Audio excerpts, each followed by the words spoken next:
Hey friends, it's Dave. For those of you at Sunridge Middle School, this is Mr. Williams, and welcome to my kitchen. Hey, I'm excited today. I went and pulled all the Chinook salmon that I had in my freezer. I pulled it out, and I'm gonna do some prep work in order to smoke it this weekend. So I've got the Chinook salmon behind me. Chinook are a pretty big salmon. They're the biggest of the salmon family. I also have a lot of coho salmon that's left in the freezer, and I'll end up smoking that up here in a couple weekends before Christmas as well. I typically take all the smoked salmon that I produce, give it away, although a ton of it gets consumed right here in the Williams kitchen. So it's a great tradition. I'm excited to show you some of the ins and outs of that. A couple things to note: the Chinook that we catch off the Central Oregon coast, and I caught these off of Pacific City, a lot of them are traveling down from the Gulf of Alaska in the summertime, working their way down the coast, and they end up spawning in the fall in the Sacramento River. Not all of them, but a lot of them. My guess is a lot of the salmon that I have behind me are residents of Northern California. So one of the keys whenever you're smoking fish, whether it's salmon, steelhead, trout, you want to use the best fish, the fish in the best shape as you possibly can. I know a lot of people will catch a fish in the river, either a steelhead or a salmon, and it'll be kind of dark, and they'll say, hey, this may not taste very good on the barbecue, but I'm gonna throw it in the smoker and it's gonna be okay. It's not gonna be okay. It's not gonna taste all that great. So if you get a fish like that that's really dark or bright red, what you typically wanna do with that is take a picture of it and throw it back. So anyway, I'm gonna pull this out. I'm gonna leave it on the counter for the next 24 hours, not probably right here in the kitchen, but put it somewhere else. We're gonna thaw it out.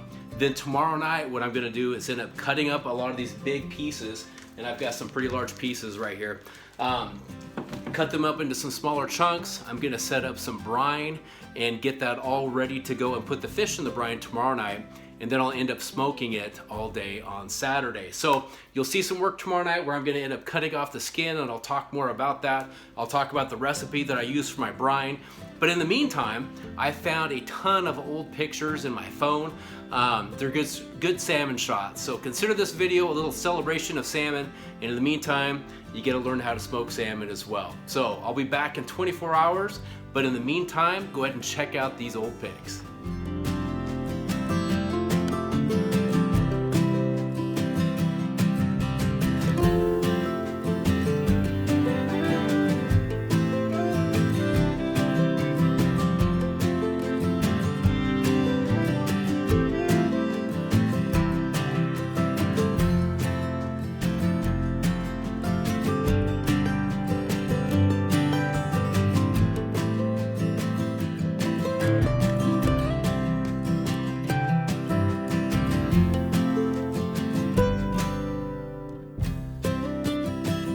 Hey, good afternoon, we're back. I took the big batch of Chinook salmon that we had, thawed it all out so it's all defrosted. I ended up taking it out of the packages and cutting it up into good smoking sized chunks. And I also took the skin off. Taking the skin off, not that big of a deal. Oftentimes if I have smaller chunks of salmon, I'll leave the skin on throughout the smoking process. But I decided to take it off in this case just because some of these chunks are really big, and I want to make sure that the brine is able to penetrate all the sides of the fish. So I've got this all cut up, ready to go. The type of brine that I use is a dry brine. I use brown sugar and kosher salt. So I've already put this together, and I use a 4-to-1 mixture. So in this case, I use 4 cups of brown sugar. It doesn't matter if you use dark or light. I don't really have a preference around that. And then I use 1 cup of, so 4 cups of brown sugar, 1 cup of kosher salt. I add maybe a tablespoon or so of coarse black pepper and maybe just a hint of garlic powder every once in a while. Not a really big deal. This is a traditional recipe I've been using for about the last 20 years. It's always been spot on. I've never been disappointed by it. But if you're curious into looking at other formulas, other recipes for smoked salmon, this is by far probably my favorite resource. It's Smoking Salmon and Steelhead by Tiffany Haugen, and she does a great job of going through both a wet brine and dry brine. So she's divided the book up in half. Great recipes in here. There's different variations of this recipe that I'm using, but again, I always default back to brown sugar and salt. Super simple process. So what I'm going to do, I've got a pretty liberal supply of brown sugar and salt. I'm gonna sprinkle a little bit of this down at the bottom of a plastic container where I'm gonna end up putting the fish.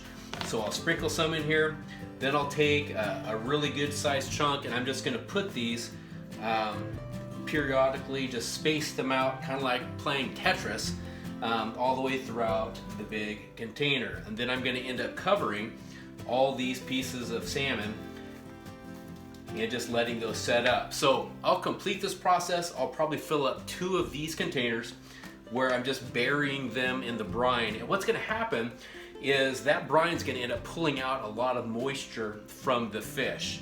And then the flavor is gonna also be penetrating this fish as well. So almost immediately we're gonna see some moisture kind of bubbling up to the top. And after about an hour or so sitting in this plastic container, it's actually going to be quite a bit of liquid that's going to be in there. So I'm going to put them all in a plastic container. I'm going to put them out in the garage, which is really cool. If I was doing this in the spring, summer, or fall when the weather was warmer, I would want to put them in a cooler or put them in the refrigerator.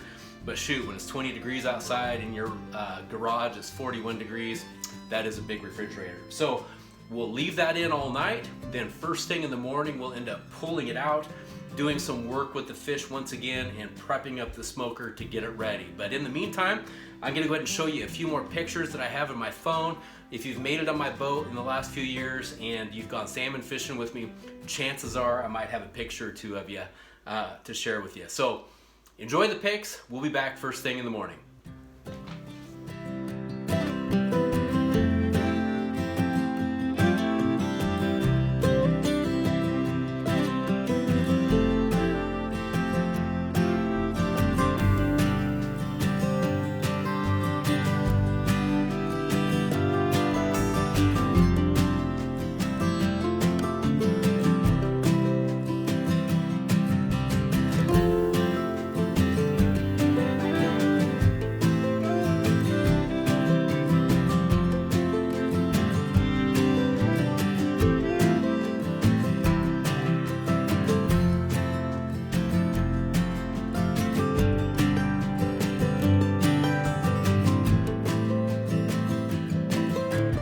Hey, good morning. It's an early morning here in the Williams kitchen. The salmon has been brining all night long. It looks absolutely fantastic. And again, it is a dry brine recipe that I use, but after this brine sits with the fish for a while, it definitely pulls out a ton of moisture. So this fish has been effectively brined all night. It's ready to go. So what I'm gonna do now is just go ahead and rinse off all of the brine, the brown sugar, the salt, everything that's on this fish, give it a good rinse, and then I'm gonna end up drying it over on some drying racks here in the kitchen. So at this point in the video, this is probably a fantastic time to give a huge shout out to my awesome wife, who tolerates me first and foremost, but at the same time allows me to cut up dead salmon in her kitchen and prep it for smoke time and let salmon kind of air out here on her countertop. So all that free fish you get, honey, it's all part of the process. But what I'll end up doing is I'll rinse off all the salmon. I'll let it sit here for probably a couple hours, because what I want it to do, I want it to be absolutely dry by the time it goes into the smoker, and it needs to be really kind of tacky almost. And what that will do, if I put this fish in the smoker right now, yes, it would smoke fine, it would be okay, but it wouldn't be great. And the reason why is it needs to be dry in order to really create a moisture barrier on the outside where you don't lose a ton of moisture in the smoking process. If I put it in now as is and finished it in the smoker, it would probably come out really dry. So anyway, we're gonna let this dry out, let the fish prep up, and I'll also go outside, kind of clean up the smoker a little bit and get that ready to go. So we'll be back in just a minute.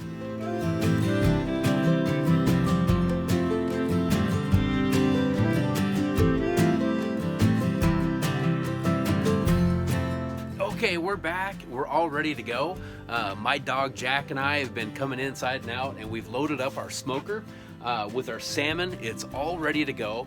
I preheated the smoker. I also sprayed all of the racks with a non-cook or a non-stick cooking spray to make sure that our salmon won't stick to it. And I'm just gonna let the salmon sit in here for probably about a half an hour or so. And I'll lower the temperature down here at about 150 or so degrees. I just want to make sure that that salmon is ready to accept the wood smoke here in a little bit. So I'll put the wood chips on, like I said, in about a half an hour and bring the smoker a little bit higher up in temp to a little over 200 or so degrees. I use alder chips for the wood chips to smoke with. I'll either use alder or apple. It's a really it's not a super strong smoky wood chip as say hickory or mesquite. Those are types of chips that you want to use for beef, something a little bit stronger, but alder and apple will do just a fine job. So what I'll also end up doing is once I get this thing going and we're smoking, I'm gonna check this quite often because sometimes there will be a hot spot or two that develops within the smoker. You know, there's some part of the wood chip tray might be hotter than another part, and you'll notice that some areas of your salmon are getting done and another end of the tray may not be. So I'll rotate trays around. I'll move them up and down. I put our thinnest pieces up here on the top and some of our thickest chunks all the way down on the bottom, a little bit closer to the heating source. So I'll be checking this often. As some salmon will finish before others, I'll end up pulling out those smaller pieces. Might have to give those a try. Make sure they taste okay before everything is all complete. So it's a great day to go watch some college football. If I was super motivated, I'd go hop on the roof and go put up some Christmas lights, but it's a little bit too chilly for that. So I'll be checking back and forth, checking in, and I'll also end up posting a handful of other old fishing pics. So enjoy, and we'll catch you when the smoking process is all done.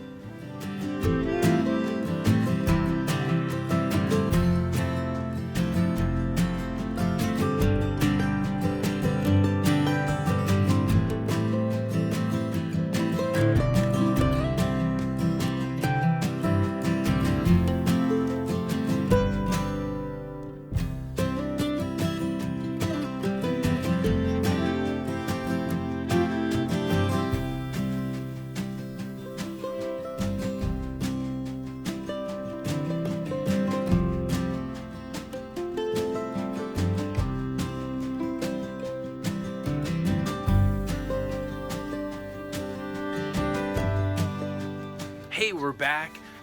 The fish have been in the smoker now for a little over 4 hours, and I ended up pulling out a couple of the smaller pieces, and they look to be done, and they absolutely look fantastic. So as I mentioned, I put the smallest or the thinnest pieces up on the top rack, and after a little over 4 hours at around 200 degrees plus or minus, these look to be finishing up just perfect. So I'm gonna pull these inside, go taste them a little bit and see how they turned out. The rest of the smoker looks absolutely amazing. So as you take a peek in here, it has really good color, and they continue to cook and smoke away. So one byproduct of smoking salmon is that your neighbors in the whole neighborhood gets to enjoy the smell as well. It just smells wonderful out here with the smell of the smoke, and you can kind of get a hint of the fish in the process as well. One thing I didn't mention is I end up pulling out the bones a lot of the time with the salmon. Sometimes I don't.